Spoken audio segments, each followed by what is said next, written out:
না, পারলাম না। এই যে এতক্ষণ ধরে বইসা রইলাম, এখন রাত্রে 12টা বাজতে গেছে, কিছুক্ষণ আগেই বাসায় ঢুকলাম। আফসোসজনক বিষয় যে পারলাম না তো পারলামই না, দেখতেই পারলাম না, মানে টিকিট পাইলামই না, এরকম অবস্থা গেছে আমার সাথে। আমি ভাবছিলাম যে মাগরিবের পরে গেলে, মাগরিবের পর পর মানে সরি মাগরিবের পর না, 6টার যে শোটা সেটা যেয়ে দেখবো রাত্রে 9টা পর্যন্ত। পাইলাম না। ভাবলাম যে তাইলে ঠিক আছে, রাত্রে 9টা থেকে 12টা পর্যন্ত যেটা শো সেটাও পাবো। হুম, সেটাও পাইলাম না। পরে কি করবার, কতক্ষণ মলের ভিতরে ঘোরাফেরা করে পরে বাসায় আসলাম। তো এই আর কি অবস্থা। চলো দেখি আজকে হলের রিভিউ কি সেটা নিয়ে একটু কথা বলা যায়, আর কি বলবো। হ্যালো, আমি তোমাদের সবাইকে ওয়েলকাম করছি রাইট রিয়াকশন ইউটিউব চ্যানেল থেকে। আর সর্বপ্রথম ঈদ মোবারক, ঈদের অনেক অনেক শুভেচ্ছা সবাইকে, ঈদ মোবারক। তো এই যে কাজটা হয়েছে, এই যে সকালবেলা বাইরে সকালবেলা থেকে তো কাজের চাপ ছিল, কারণ ঈদের দিন একটু ঘোরাফেরা মানে একটু আত্মীয় স্বজন আসে, তো সেই একটা চাপ থাকে, তো এই চাপের কারণে যাইনি। ঠিক আছে, ভাবলাম যে যাই মাগরিবের পরে গেলে, তো মাগরিবের পরে বলতে 6টার শোতে গেলে তো পাবোই। ধোকা খেলাম ওইখানেই, 6টার শোতে যা পাই নাই। তো তারপর বললাম ঠিক আছে 9টা পর্যন্ত ওয়েট তো করি, 9টার দিকেও ধোকাই খেয়ে গেলাম, পাইলাম না। পাইছি অন্য শো, পাইছি অন্য শোর টিকিট পাইছি ঠিকই, কিন্তু সেগুলো আমার মনে হয়েছে যে ভাই আগে আমি বরবাদ দেখবো, বরবাদ দেখার পরে যে আমি অন্য কোনো শো দেখবো। ঠিক আছে, বরবাদের আগে আমি কিছুই দেখতে চাইতেছি না, যার কারণে আর দেখি নাই।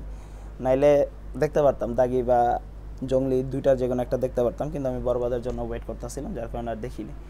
এখন হলের হালাত কি দেখো, আমি যেখানে গেছিলাম ওইখানের হালাত এতটাই পাগল হয়ে গেছে যে একবার যদি ভিতরে ঢুকো ভাই, জামা কাপড় ছিঁড়া নিয়ে বাইরে হয়ে আসতে হয়।